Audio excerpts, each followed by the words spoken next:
Does it not work the way that we think it does? Maybe we shouldn't talk about Green Goblin just in case. Wait a minute. Someone asks, if I cast LED and discard my hand and have Frantic Search in hand, can I generate infinite mana this way and draw my whole deck? Oh, no, definitely not. Once the Frantic Search is cast,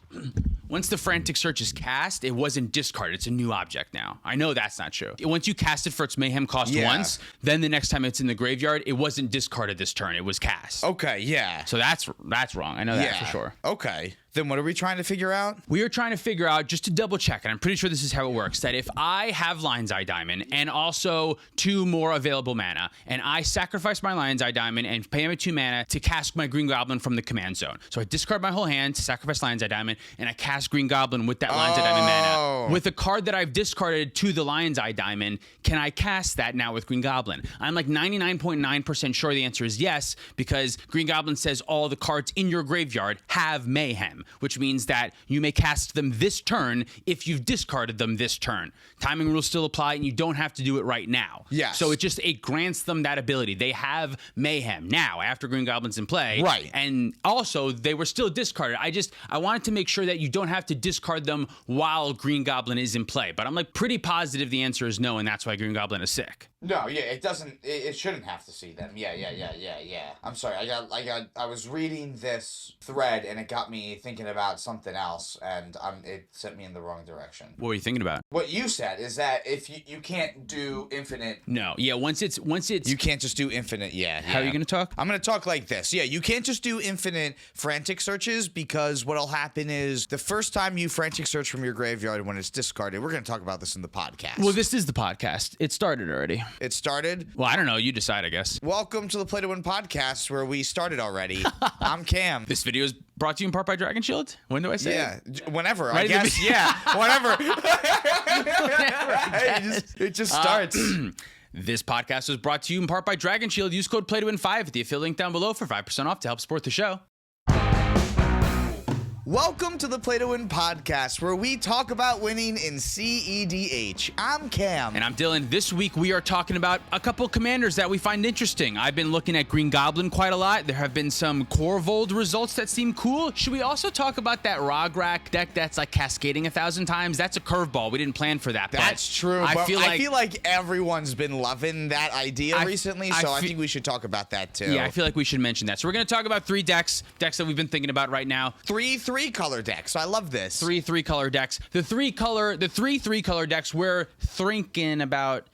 No, I know that was something. We're something. Close. We're something with the alliteration. By the end of this episode, we're gonna figure out what that is. Yeah, we'll figure out the title by the end of the episode. Do you have a preference on which one we start with? Whatever one you want to start with is the one that I want to. If we are including that little hubbub at the beginning of this podcast talking about Green Goblin, let's just start off with Green Goblin. We might as well, yeah, because that's what we're starting with. Because the podcast already started. Green Goblin. We talked a little bit about it last week. I don't know the timing always, but no, that's right. Yeah. Last week we talked about Green Goblin for the Spider-Man set review. I've been playing the Green Goblin a little bit, not the Green Goblin, no the. I think the deck is cool. I want to talk about it. There's some powerful things that it does. I'm unsure if it's like the next best thing. Is it better than ROGSI? Is it better than Blue Farm? Definitely not. You know what I mean? But I do think it does something unique and cool. And yeah, I just want to talk about some of the cards. Sorry, I'm trying to copy your list and I'm hitting all the wrong buttons and highlighting all the wrong shit. They didn't need to know that. No, you needed to know that. Well, okay. Why you're not just playing jousting games on your phone? Well, I mean, now that you called it out, that's what is what I was doing. I was lying about how long it was taking. You're lying. That was a lie. That was a lie. That was acting. Some of the things that are powerful, obviously Lion's Eye Diamond so far to me has felt like the most powerful thing in the deck, if we're playing it right, which I really hope that we are, in that it basically gives you sort of like 3 to 7 mana-ish if you crack it. If you're getting to use it as Black Lotus, you can cast all the spells that you're discarding with Green Goblin, and also giving them a 2 mana reduction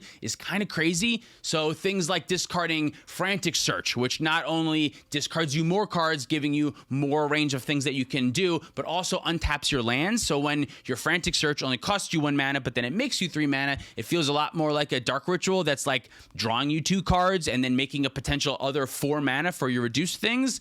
Gets kind of crazy, but the issue that I have had with it so far is that you have to spend your turn 1 normally making, like doing mana, making a bunch of mana. Setting up. You spend your turn 2 getting the Green Goblin out, and then a lot of times for me, I've had to like pass pass a turn, wait, and then on my third turn, then I can do some cool Green Goblin shit. It's just a little bit slow. It's reminding me of like commanders of old, of like the triple pip commanders like Zur and Kess, which is part of why I like it, but part of why those commanders are a little bit less good nowadays. It's a little bit nostalgic, and it's kind of like Kess in the way that you do get to use your graveyard. It uses your graveyard super well, and then it turns certain cards like Lion's Eye Diamond and Frantic Search into like crazy powerful cards. Couple other things that I wanted to talk about. Yeah. I'm rambling on. I hope that's okay. No, I know you're very excited about this commander, and you've been playing some games with it too. Yeah. So. A couple other ones are honestly just ways that to find Lion's Eye Diamond. I think things like Trinket Mage and Tezzeret are just ways that find Lion's Eye Diamond for 3 mana. I think that's worth it because Lion's Eye Diamond makes that 3 mana back right away, and if your deck is built right and you're set up correctly, then you get to use the 3 mana right away. So it's kind of like the Trinket Mage is like sort of free, and then it's a ritual. It makes you more mana. Which is really nice, yeah. Are you thinking about putting the Untimely Malfunction in? Is that the one that... I don't think that's the name of the card. I don't think so. That was like a red card that deals like it's a redirect and it kills an artifact. I'm thinking of another red card, though. It's the Gamble, but only for artifacts. Yes, it's a 2 mana, search your library for an artifact, and then discard a card randomly. If you discard an artifact, deals 2 damage to each opponent. The name of the card is...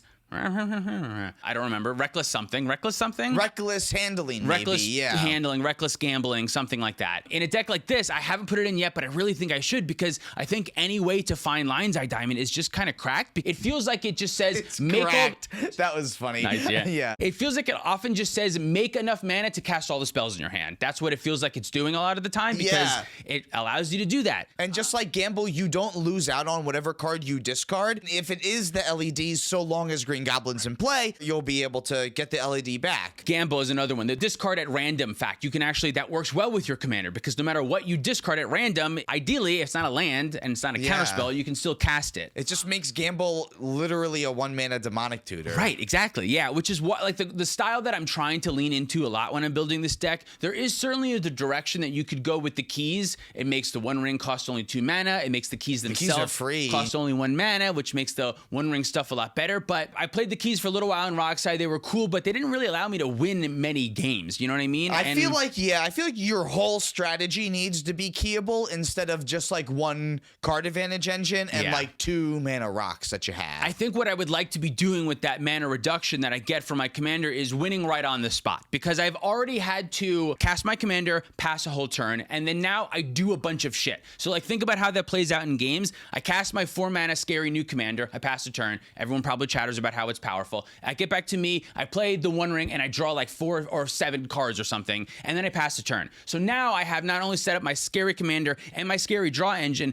but I have a bunch of cards and I haven't won the game. So for me, that feels like I'm gonna like explode and then not win the game. That feels like risky. I'm gonna have too many eyes on me for that. Yeah, I feel like if you're not set up to go for the long game and play every counterspell available to you and like make sure that you're safe at all times, I don't think that's gonna be worth it. Right, exactly. And like I don't want to play counterspells in Green Goblin because I want Wheel of Fortune. I want like rituals. I want to do explosive shit. I want to cast things that get the reduction really well. I don't want to have counterspells, which is what I would need to have to support a 1 ring of drawing 7 cards and then passing the turn, right? Especially because Mayhem obeys timing restrictions, right, exactly. Which, by the way, they're called timing rules now, actually. They're not timing restrictions, they're timing rules. We didn't even say what Green Goblin does. Do people know it's been on screen? Is that too late to just... It has been on screen, yeah. For the listeners, is it too late to say? They've already looked it up at this point, right? The whole start of this podcast was incorrect, so I feel like we just kind of kept rolling with it. At this point, there is no correct start to the Play to Win podcast. That's also true, yeah. I feel like the past month or so, it's just kind of whatever. They've just started all over the place, yeah. Well, Green Goblin is 1 and Grixis for a 3/3 legendary creature that's a human goblin villain with flying and menace, and spells you cast from your graveyard cost 2 less. And the goblin formula he brings to the table says that each non-land card in your graveyard has Mayhem, and the Mayhem cost is equal to its mana cost, which allows you to cast them from your graveyard if they've been discarded this turn, but timing rules still apply. Now, this is also the same card as Norman Osborn. There's a backside, which is technically the front side. They're the front side. But it's not what we're building around, which is the 1 in a blue 1/1 that can't be blocked, connives when it deals combat damage, and can transform for Green Goblin's mana value. In the Spider-Man gameplay episode, I played this deck, and I played Norman on the front side. Initially playing this deck as kind of like a ROGRAKH deck. I have a cheap commander, and then I can turn it into something cool later on. And then immediately realizing the one fatal flaw of this plan is I play my 1 toughness commander and then pass a turn, and Orcish Bowmaster fucks it up. And now the other side of Green Goblin is now 6 mana, because they're the same card, so even if they die, the command tax is connected, which makes them a strictly corrected version of partners, almost, I feel, because you can cast either side, you can do either card. And you can flip the one into the other, too. You can flip the one into the other, but only Norman can flip into Green Goblin. I don't think Green Goblin can flip back to being Norman, unless you have a card that says transform a creature you control, there's whatever. no superhero that ever goes... They don't go back. Yeah, they don't ever go, I'm just going to go back to living my life as a regular person. Right, yeah, so I don't even know where the fuck I was going with that. We were saying that it's kind of like partners. Kind of like partner, but a little bit fixed, because you can only have one or the other, you can't have both. I have found that playing it on the front side and using it as like a cheap commander to get stuff going, I don't think that's the way. Sometimes that's the way. Sometimes you say, oh, I have no way to discard a card. If I play Norman on the front side, pass, next turn, I attack, I get the whatever it is, loot. The connive? The connive. It's a draw. It's a loot. It's a draw discard. Yeah. And then once I get that draw discard, then I flip Norman, and the thing that I've discarded with my own Norman, I can now cast with Green Goblin. Like, that's a world where that could be good. For me, I have felt like that's the backup plan. That's what you're doing in standard with this card. Right, yeah. That's like when I've mulliganed kind of low and I don't have a way to abuse the discard thing. Like, that's not really the ideal. The ideal for me has been turn 2 Green Goblin, either win right away with like a Frantic Search to help ritual you up and make more mana, or win on turn 3 or something like that. Yeah, with like Defense Grid backup because it was free if you discarded it with your LED. Huge that Defense Grid with Green Goblin is free, exactly, if you've discarded it. Grinding Station. Also free? Also free, but also an infinite loop with Underworld Breach just by itself. You don't need another rock because it costs for free, and then you can sacrifice it to mill 3 cards, and it goes to your graveyard, but then you can exile those cards with Underworld Breach, and since it's free, you can just cast it again, because it can sacrifice itself. Yeah, because it doesn't need Mayhem because Underworld Breach is in play. Because Underworld Breach is in play, exactly. That's the thing. Like, what allows you to make Green Goblin busted, I think, mostly is Underworld Breach. An already busted card that now you can essentially make every single card in your graveyard have the Green Goblin effect without the downside of what Mayhem is. It makes your ability to win with Underworld Breach like a lot more powerful. I had a game the other day where I had to cut it really, really close, and the only way that I could get something going was if I cast a big Brain Freeze for, I think the storm count was like 10 or something, so it was like 30 cards, but I had to exile Lion's Eye Diamond and Lotus Petal to do that. It was like my last card. There was nothing in my graveyard. I exiled everything, Brain Freeze for a bunch, and I had like 1 blue mana floating or something. That's all I had. Mill over everything, and then I'm able to use Snap from my graveyard, since it costs only 1 mana to cast Snap, untap 2 lands, bounce something. Then I can cast Snap again and use Snap as like a ritual, a 1 mana to make 2 mana to bounce my opponent's stuff, and then just like naturally create a big Brain Freeze and like Brain Freeze myself out and use Thoracle and use Snap to like make the mana. In other Grixis decks, once you lose the Lion's Eye Diamond and the Lotus Petal, it like gets a lot harder to like make Brain Freeze go infinite with Underworld Breach. Yeah, a lot of times someone will like have a Mind Break trap and you go, oh man, now I have to like completely find this whole new way to win. Green Goblin just like opens up a couple of these extra doors for you. Turns a lot of things into rituals. So now all of a sudden I can just cast Snap over and over again to net all the blue mana that I need to cast Brain Freeze big again and do it that way. So are you on Peregrine Drake? I'm not. No, I'm on Peregrine Drake in my Yoshimaru Thrasios deck. That's the one. Yeah, okay, but I haven't seen it yet. The only untapping land stuff I have is Frantic Search and Snap, but I've thought about the fairies also. Cloud of Fairies. Cloud of Fairies, because one, you can cycle it to draw a card and then... that discards it, which is kind of fun. But also, if you just discard it to something else, it's still kind of like a Rite of Flame, because it's reduced, so it's 1 mana, untap 2 lands, it kind of makes 2 mana. So I have thought about it, but I haven't pulled the trigger yet. In my initial buildings of the deck, I wanted to make the deck as few bad cards as possible. Just good cards. Yeah. It's just a good Grixis strategy. And like Lion's Eye Diamond and Gamble are good in the deck. So lean into that more than leaning into like other weird shit, right? I always like that strategy more of like trying to use your commander to do busted things with cards that are already good, like making Intuition an even better card. Exactly, yeah. I want to make Wheel of Fortune better. Wheel of Fortune is so good in this deck because it just says draw 7. No discard, just draw 7. I don't want to make Priest of Gix and Priest Ghost of ROGRAKH better, which I think We thought this about. does. Yeah. It makes those cards good. It's very interesting when you can discard them and then they're literally just like Dark Ritual that you can use Diabolic Intent with. that you can snap back to your hand and which try also again. feels Yeah. great. Yeah. Yeah. But at the same time, like, I feel like it's dead in a lot of other scenarios. I do have a couple of like dead cards. Of course, how can I not, play a few like deadish cards? But both of them draw me cards. So I have Is Psychic Frog one of them? Psychic Frog is one of them, and the blue one. I'm really bad with names today. The blue. Oh, Ghostly Pilferer. Ghostly Pilferer. These are bad cards. These are bad cards, but these cards say the word draw a card on them. So, like, at least there's that. They slowly draw cards. They don't do it at quite the rate that I want other things to be doing cards, but the discard effect in this deck is very strong. And I know I've played discard outlets in Hashaton before, and Hashaton ended up being not very good. But the discard outlets in Hashaton really only made sense with like maybe 10 cards in your deck, realistically. Yeah, because there's only 10 cards that you can cast with them. Yeah. Right, they're only the creatures that are relevant. Whereas in this deck, every single spell, not every single spell because Vampiric Tutor doesn't get the reduction, but even still every single spell, like with the Frog, I can discard them to get the counters on the Frog and then still cast them with my Green Goblin. Even without the reduction, I can still cast them if I've discarded them. So, and still exile them to the Frog to kind of like recuperate cards in your hand with an attack. Exactly, because when you cast them with Mayhem, they still go back to your graveyard, which feels kind of cracked sometimes. Whereas like if you discard them with something, you can cast them from your graveyard and then like use Underworld Breach to cast them again. You get like double value out of it or something. Yeah, whereas like Yawgmoth's Will exiles them or something like that. A lot of the time it does. And like part of the reason why Underworld Breach is so powerful is it allows you to cast things from your graveyard and then they go back to your graveyard. That's broken. That's what Green Goblin does. I think that's really cool. I think there's a lot of power that's within that. No Putrid Imp though, right? Like No is Putrid Imp just like too bad on its own? I think so. I'm already playing I'm already playing these bad cards and I don't necessarily like I've gone back and forth. I'm not sure. Because in theory, like if you discard 7 cards to it and they all have at least 2 generic mana, makes a lot. 1 mana make 14 mana sounds insane. It seems to me that like I almost need to be getting value out of the thing that I'm doing to discard the card to make what's happening feel powerful. I don't know if that makes exactly sense, but like just discarding it to make it cost less, that's fine. But when I get to like gamble and like search my library for something and then discard something else, I'm gaining advantage in like 2 ways. When I do it with the Frog, I put a counter on so I can clear through damage and get a draw out of it afterwards. Also, not that happens all the time, but like theoretically, that's like a gain that I can get from it. There is advantage to be gained that's not just the mana reduction. That's true. And sometimes like Ghostly Pilferer will draw you like 3 cards if you get it out early. Like, the game. Yeah. It's insanely good against Atali, right? Hilariously, is it insanely good against Atali?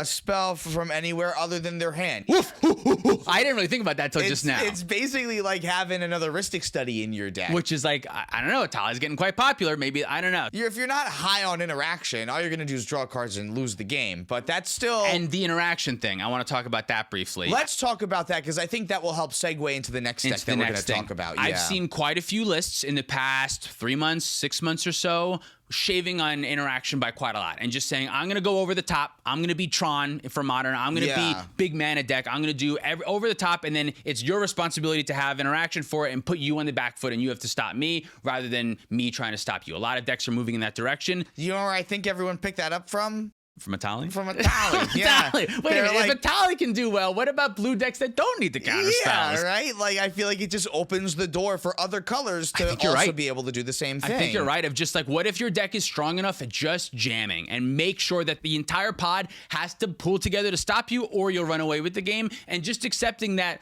when they have Force of Will, sometimes you lose that game. You're going to lose some games. You're already going to lose 75% of the games that you play on average. Right, and if you just like go for a win, you put everyone else on the back burner of like they have to mulligan for weird starts that stop you, or they're just going to lose on turn 2. Or they have to set themselves back and then they don't get to do their plan, so that if you do get stopped on turn 2, you have your turn 3 to push again, because now that's how your deck's built. You're not drawing into another like piece of interaction to stop someone else. You're always drawing into gas, like mana or a tutor or something else to help progress you to another win. And I think that's like part of the aspect of multiplayer, of just like interacting with one player is so bad because it puts you and that player down resources, and the other 2 players stay the same. So they just get to win the game instead. They are effectively up resources on you. So like you really should never be interacting unless it's like to not lose the game. And a lot of decks, these like turbo all dump decks, All dump decks. there's not a moment where you get to the end and you go, the Thassa's Oracle, I'll counter that. Like that style doesn't work against these decks because like, okay, counter that one thing. I have 19 other creatures and they're like 15/15s or something. Yeah, exactly. Like there's certain cards that'll happen that will be like, okay, well, I can counter this one thing, but I know that there's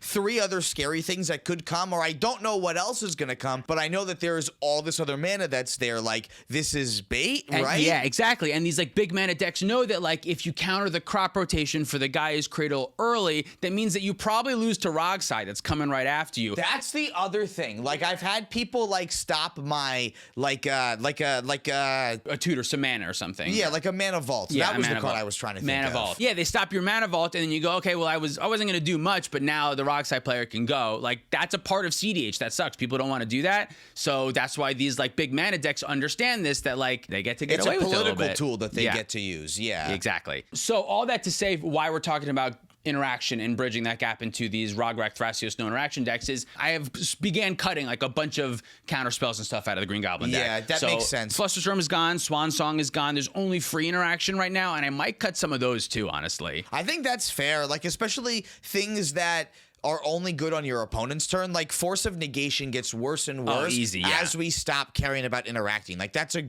card for a deck that only cares about interacting at this point. I've even been thinking about stuff like Mental Misstep. Like Mental Misstep really only counters Swan Song, Red Blast, Pyroblast when it comes to interaction that stops me. What Mental Misstep is great at is countering Mystic Remora, is countering a Vampiric Tutor, is countering Mana Vault. I think what it's best at doing is countering things that stop your opponents from progressing. But I feel like my strategy is now is like, nah, you progress too. Let's both progress. And I, instead of a Mental Misstep, I have another tutor in my deck. So I'm more likely to find what I need. I'd rather have this stop the Dispel that you could potentially draw, because you have to rely on drawing the Dispel if instead you had Mystic Remora. Yeah, and another thing about the interaction with Green Goblin, we talked about Defense Grid also, but Vexing Bauble is another one that is sort of like 0 mana in Green Goblin if you discard it, and then it does a similar thing of protect your win from doing stuff. So I think I would rather, especially since those two are artifacts, and I'm leaning in on ways that can find artifacts in the deck because I want to find Lion's Eye Diamond, I feel like leaning into that strategy is better than the counterspells aspect. I would think so. And this is coming from an Atali player. From an Atali player. Think like, so, you don't need counterspells, and you win a ton of games. Why would the Grixis deck need counterspells? Like, you don't need them. Just keep pushing. Just keep pushing, right? You make the entire table play differently and have to do different things. They get punished for interacting with you and not interacting with you, because as the Atali player, if I don't win the game, I don't care who wins the game. Matter. It wasn't me. Yeah, I don't matter, care right? what happens. So as any of these kind of over-the-top decks, if you end up overfeeding one player as opposed to other players, who cares? If they stopped you, they stopped you. If they didn't stop you, then it doesn't matter who you lose to. Why didn't the other two players do something about them? Like, you were so focused on stopping me. And that's like the conundrum. That's like the issue of cEDH is like, by its very nature, you're damned if you don't. Damned if you do? I think it's one or the other. I think it's just you're damned if you do. You're just damned. Just damned. If you're playing cEDH, you're already fucked. Yeah. But we're having fun here. We're having a good time. Okay, so that bridges the gap into ROGThras. I don't know if you have found a way to pull up any one of these lists. The main card that I feel like I want to talk about is the 10 mana Cascade. This is really the one that's on my mind, is Apex Devastator. Apex Devastator. Because I feel like you can just shove this into a lot of other green Gaia's Cradle decks that just want to make 10 mana super easily. Right, and when all the cards in your deck untap Gaia's Cradle or go find more Gaia's Cradles, like Deserted Temples, like Cascade 4 times means like 2 of that's going to make like 20 mana, right? Like at least 2 of them. 2 of them might be nothing or something small, but again, we're learning from Atali that like, hey, 4 random cards from a deck is good. Spells, 4 random spells is good. Yeah, it's better than drawing a card, because like drawing 4 cards is insane, right? That feels so good. Cascading 4 times if you have no counter spells is way better. Exactly. Yeah, you not only get to draw those cards, but you get to cheat on the mana into play. It's like having Gwenum, like we were talking about last week. You're cheating on mana and getting to go through a lot more of your deck too. So even if only 2 of them are bums that are like, oh, I got some ramp, or I got like a, I don't know, Gitaxian probe or something, and you get 2 other big things that, I don't know, maybe one of them also says Cascade on them. Right. Or, There's other Cascade cards in these decks. They're also playing the 7 mana, your old commander. oh, Maelstrom Wanderer. Maelstrom Wanderer in a Yeah. cEDH deck. What the fuck? Crazy. It is absolutely insane with these decks. And they also play like no interaction, but they can still run like Tidespout Tyrant, Right. and they can run the other Tidespout Tyrant. They find ways to like not die when they need to sometimes. Cards like Snap, cards like Otawara, things that can also help push them forward by being a land or being more mana, but can also touch your opponents when you need to like make sure they don't win the game right now. Like there Yeah. are some things, but overall there's like very minimal counter spells, and I think it makes a lot of sense. Like Cascade originally, when it came to Magic, Bloodbraid Elf is kind of what helped fight back on Jace a little bit, right? Like it helped stop the blue decks, stop the counter spell decks a little bit. You got card advantage and a hasty body that had the exact amount of power to match Jace's toughness. Exactly. So like that's kind of what this is. Like, what are they going to do? All right, cast my 10/10 with Cascade 4 times. You're going to counter the 10/10? We're Nope. not countering the 10/10. You have Right, to see exactly. what these Cascade cards So we cascade are. the first time, and the first one's a Wheel of Fortune. I don't know, whatever. You're going to cast the counter the Wheel of Fortune?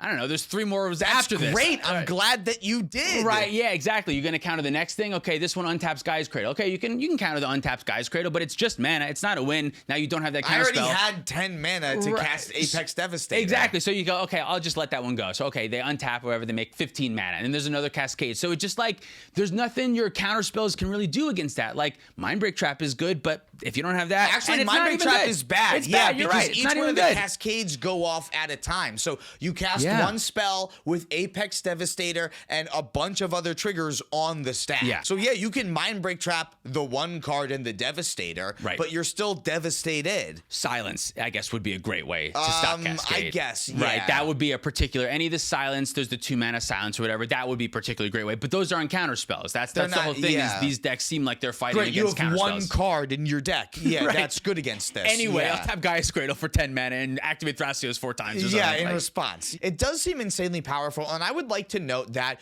we have played against Apex Devastator in a game before, and we have a 100% losing streak against Apex what did Devastator. it? Do you remember what it cascaded into? No, but it was We an lost. We Animar lost that deck, game, which yeah. meant that it was a bunch of creatures and we lost. Yes. Yeah. Yeah. It was insane. I don't know if this is like the next best thing. Is this going to dominate Blue Farm? Is this going to take over tournaments? I don't know about all what that. happens, though, is that if you're not the fastest deck, you still lose to Atali because you gave Atali big flips and like really awesome things. You still lost to Rog Silas because they're probably faster than you. Black gives you access to more rituals Right. that like green, yeah, you get good creature tutors, but you're not getting like the burst of mana that Grixis has access to. So I don't think that you're the fastest deck, but it has the ability to win second in a way that no one can really interact with. So it like also forces other players to have interaction for the other decks and use it on them so that way you can just get away with the shit that you're doing. Right. And this is all also like on average. Like on average, Atali is faster than these decks. But like we're still like singleton 100 cards. Like understand that like most of these cards share 60 to 70 to 80 cards That's that are true, similar, yeah. right? You're literally just adding blue to Atali's colors and Rog Thras. Turn order and mulliganing also play a huge part in this, but this is just like the averages. I completely agree, is that like the fast decks, if they can get in underneath you, they still will. But the dream situation is someone counters the fast deck and then you get to go second, and this deck is great at winning second. Yeah, I feel like this is just like another mid-range hell counter. Like if we Yeah. end up going more turbo, I don't think this is the way to combat that meta in Right. particular. But right now for mid-range hell, you can either break the meta by going faster than it and beating Ristic Study that way, or you can go over the top of Ristic Study and go, I still don't care about how many cards you draw because I'm 10 spells in the overpowering. stack. Yeah. Exactly, that Yeah. I only needed 10 mana for, and Right. you need way more pieces to be able to interact with me. Right. Even like your free interaction requires you to have a second card, so you need 2 of your Ristic Studies to stop my 1 card. Right. Yeah. And it's also like, I wonder if it'll end up being a little bit, I don't know, I don't want to say parasitic, but if like all the decks are playing like less and less interaction, then all of it would all the decks become this, and then mid-range No, hell. the turbo decks win. The turbo decks it just just win, still right? feeds the Yeah, because you're now right, the you're turbo right, you're decks don't get fed. Atali doesn't spin into interaction, doesn't spin into Force of Wills. It only spins into powerful and good cards. Yeah. Rogside doesn't have to play interaction and can just present insanely quick wins that can beat all of the things that are still trying to go over the top. Like, the problem with the over the top decks is that they're still slow. Like, Yeah, we've they're been still slow. saying. And there's Yeah. no interaction. If someone does try to win first, there's not a ton they can do have about to it get early. to a certain point, and at that point, they can't be stopped. Like, even Tron and Modern needs to assemble Tron. Need to get to turn 3. Before it's unstoppable. Right, but if yeah. you can stop them before they get to that point. Burn beats Tron, right? Yeah, exactly. And you stop them by beating them. By just You killing don't- them first. You don't have to stop them by, like, strip mining them. You just beat them instead. Just win Yeah. instead. Do we want to talk about anything else from that deck? I feel like we covered it. I think I'm going to turn my Yoshimaru Thrasios deck into something like this, to be honest. I've been just having no luck with go over that. the top a little bit more. That's what I want to yeah. do with that style of strategy anyway, go over the top, and those decks seem like they're doing it well. And I think that's a deck that can benefit from this too, because you're basically just like the white version of this. So there might even be like more creatures that you would want to play that will like kind of help the strategy in white a little bit more. I don't know what, Sun Titan maybe? Sun Titan, definitely. Derevi and Emil are like the big ones that like are really so helpful to the strategy. But I didn't know if like there was any like other over the top like I don't think so. they're all casual cards Yeah. that I'm thinking and of. like Simic cards. Yeah, that's the thing. Like they're all still in Simic. You will lose out to stuff like Maelstrom Wanderer a little bit, but that might be the only one. As long as you can play Apex Devastator, I think you're in a good spot.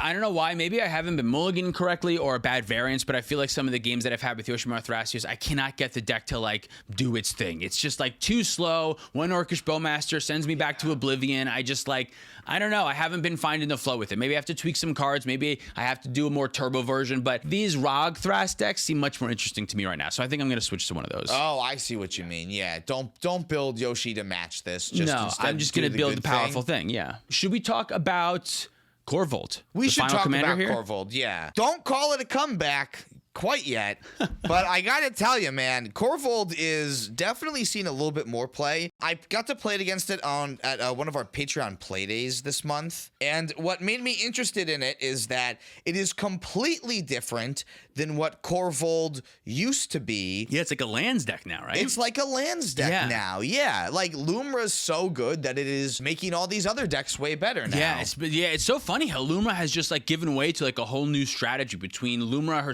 himself, I'm not sure, Lumra. KORVOLD is also doing Lumra stuff, and there's also like the Wandering Minstrel, which is like 5-color doing Lumra stuff. It's opened up this whole new kind of archetype thing, which I think is really cool. I think so too. Yeah. So let's start talking about like these lands builds. Well, yeah. What's KORVOLD doing with Lumra? A lot of things that you would pretty much like expect, but we get a lot of extra additions in red that help like not only work really well with KORVOLD and what KORVOLD does, which is be a 5-mana Jund 4/4 flying dragon noble that when it enters or attacks makes you sacrifice a permanent, and when you sacrifice a permanent, you put a +1/+1 counter on KORVOLD and draw a card, which are all very powerful things. The +1/+1 counter, obviously the most. So that's the best one. Yeah, we want to focus on +1/+1 counters. So Hardened Scale is in this deck. no, that's a lie. Yeah, I'm gonna nip this in the bud before I confuse someone. What are the red? Yeah, what do we do? What's the red land stuff? All right, so the first thing that I want to point out is that Orcish Lumberjack is in here, which makes me love this. Yeah, I feel like that's been in KORVOLD, but sure,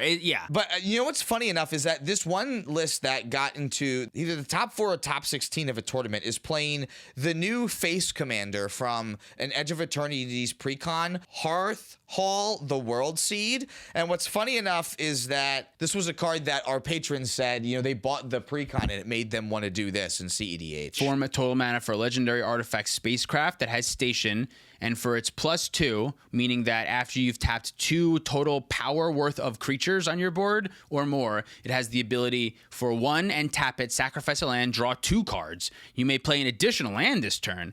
You can play. So if you that's and really good. Its +8 is a Flying Vigilance haste. Whenever you sacrifice a land, each opponent loses 2 life, and also it's a 6/7. That is.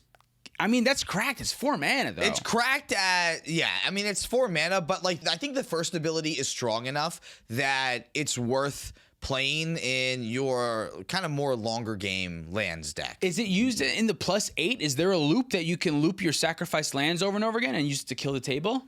Is that what we're doing? Probably. That's got to be what we're Can doing. I see again? That's got to be. Because KORVOLD makes it super easy to Yeah. station this thing to get to 8. That's true. Yeah, you can probably station it almost right away. And whenever you sacrifice a land, each opponent loses 2 life. Yeah, that makes sense, because that just means that, like, whenever you sack a land to Zurin Orb, you're helping destroy your opponents. That's just how you take the table out. Because the card draw is also nice, but it's 4 mana, and then you have to wait and untap. That feels like not ideal. But maybe this is just like a manual thing, like between Mayhem Devil. Like, are you combining forces to try to like manually land storm out your opponent? Is that what's going on? I think it's kind of like what the Tanuk deck that I built for the channel for Edge of Eternities kind of did. Like, you get to do a little bit more of like a grindy version of Lumra, where like your commander helps you draw and does like something else a little bit more interesting, so that other land sacrifice synergistic stuff gets you more advantage. So like it makes Orcish Lumberjack a little bit better. Like Avendo Brush Razor gets a lot more better as well too. I don't see a way to recur. Like, I don't see a way to do infinite land drops is what I'm trying to look for. I just see like a bunch of ways to make extra land drops. So a lot of these loops, you don't want to keep playing lands. What you're going to want to do is end up using the Alchemist. It's Lumra. You use Lumra. You loop Lumra somehow. But you can also loop like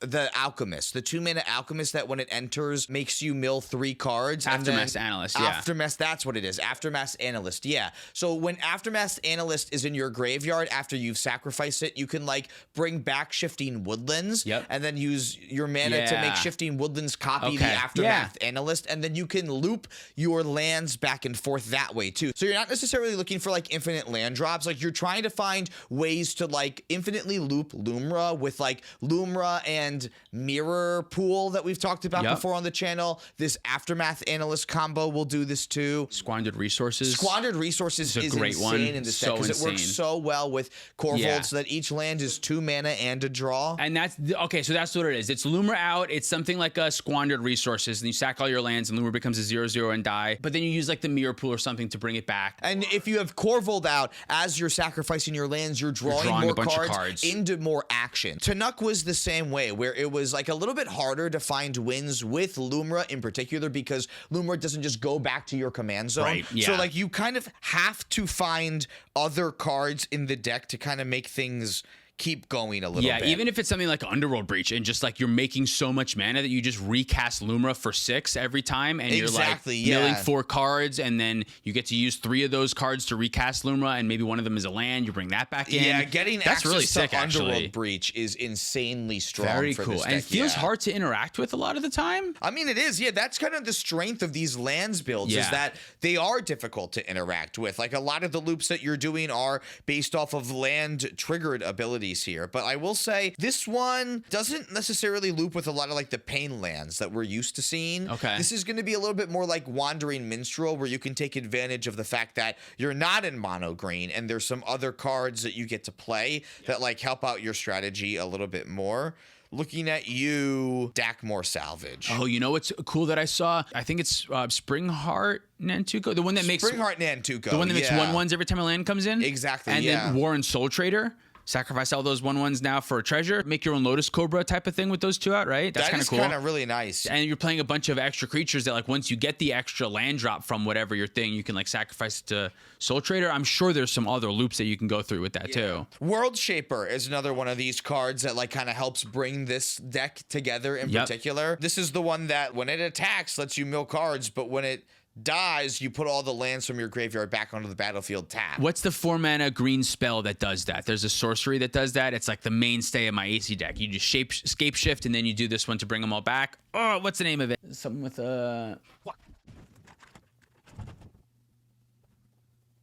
Splendid Reclamation. Splendid Reclamation, yeah. This is like Splendid Reclamation on a sacrifice outlet, but it's a little bit better for this deck because it's a Splendid Reclamation that you can get off of like a green Sun Zenith or another one of like the green creature tutors. Are they playing Splendid Reclamation or They're Scape Shift? No, not this Scape is Shift either? just this. Yeah, not Scape Shift Scape Shift, I feel like I don't know, that one would make a lot of sense, but fair enough. You want like the body. you're in black. Like Tanuk wanted Scape Shift and a lot more of those effects because it was relying on finding them naturally, but because you get like Demonic Tutor and Imperial Tutor, Imperial Seal. That's the one. You get access to like the same effect in like so many different cheaper ways that way too. Yeah, and I think coming with the body makes it a lot better because with KORVOLD you can sacrifice the body, and just like having it be on a permanent is so much better because it's like maybe easier to recur, reanimate a little bit. Yeah, exactly. And you get like Ruthless Technomancer too, which yeah. also like there's ways that you can like Ruthless Technomancer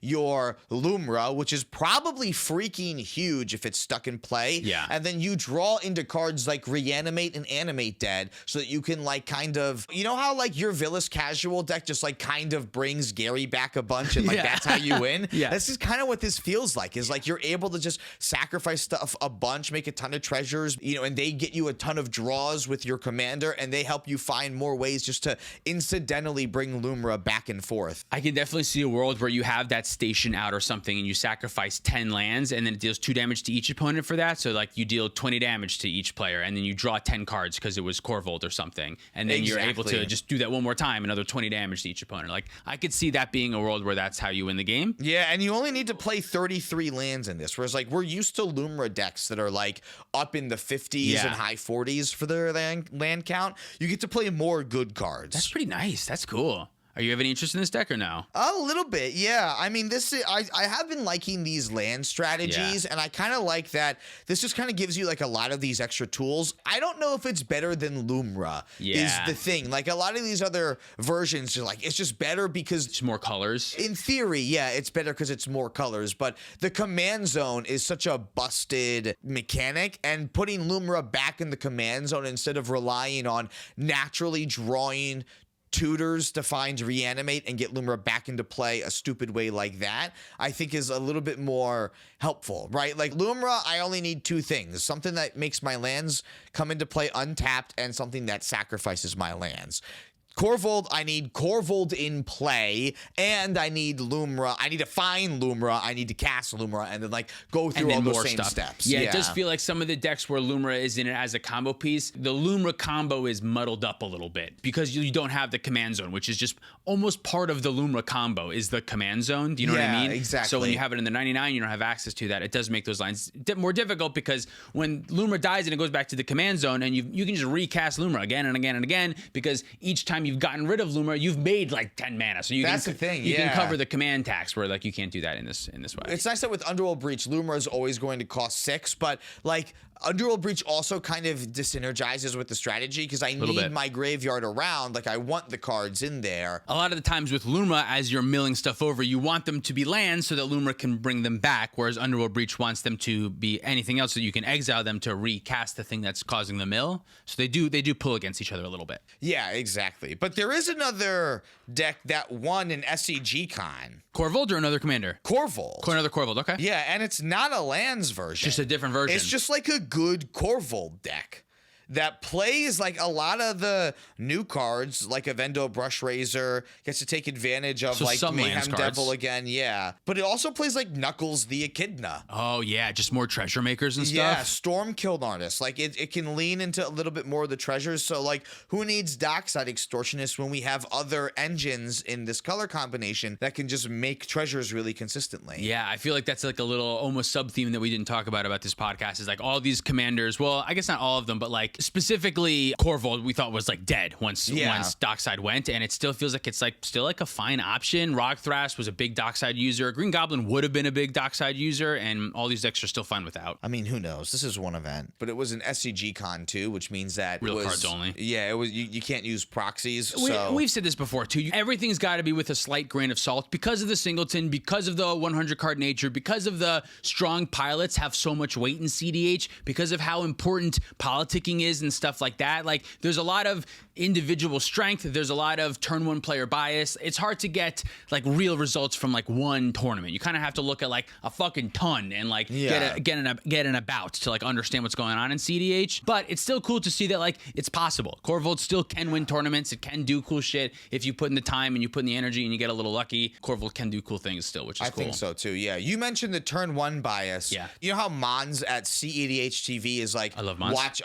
love His what content's he's been so doing good. recently So good. too, where All he's of just it's so like great. watching as much cEDH game content and like getting as much data off of it so as he cool. can. Did you see him talking about the turn order bias thing a little bit more recently? I don't think so. You What should is- go check out Okay, that what was video it? because he talks about how that is right, but the later the game goes, the more favored it is for player 3 and player 4. Interesting. And okay. then I had a 3-hour game at Locals a little while ago where I was in 3rd seat and I won that game. Yeah, I guess that's true. That makes sense. After like 4, 5, 6 turns, seeding Yeah. order doesn't really matter anymore. I don't want to like steal his whole topic, so I'm Yeah. talking about this at the end of a podcast. Go check out some cEDH TV content because he's been doing some really cool things with that, and I think that is something that's important to note. Like maybe there is something that we can learn from this too, where like if you're going 3rd and 4th, like maybe that's something that these like KORVOLD decks that are built around lands and the ROGRAKH decks that play Apex Devastator, and even like Green Goblin in particular can use. Like if you're not winning immediately, you don't need to be in seat 1 and seat Right. 2 to do well. You can take advantage of the fact that you want the game to go a little bit longer and make other people deal with the threats that are going quicker so that you can come in with your win Yeah. at a later seat. That makes sense. I think that's definitely a good point to think about when you're mulliganing too. If you're in seat 3 or 4, be more willing to keep a hand that just stays alive rather than a hand that goes for a turn 1 win or something like Yeah, that. just and think just about say, the Bee Gees, This yeah. is the staying alive.